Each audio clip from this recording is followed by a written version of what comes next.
নবীজি বলেছেন রমজান মুবারকে মাস আসার সঙ্গে সঙ্গে আল্লাহ রাব্বুল আলামিন তিনি জান্নাতের সমস্ত দরজাগুলি খুলে দেন আর জাহান্নামের সব দরজাগুলি আল্লাহ রাব্বুল আলামিন বন্ধ করে দেন। সুবহানাল্লাহ।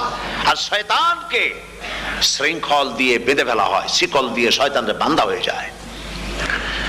এই হাদিসটা যখনই শোনাই বিভিন্ন জায়গায় লোকেরা বিভিন্ন জায়গায় প্রশ্ন করে, হুজুর কোন তো যে শয়তানরে বাঁধতে হয়, কিন্তু রমজান মাস হতো লোকেরা মদ খায়, মিথ্যা কথা কয়, তাহলে শয়তান বাঁধা থাকলো কেমনে? আমি বলি দেখেন, এরও ব্যাখ্যা আছে।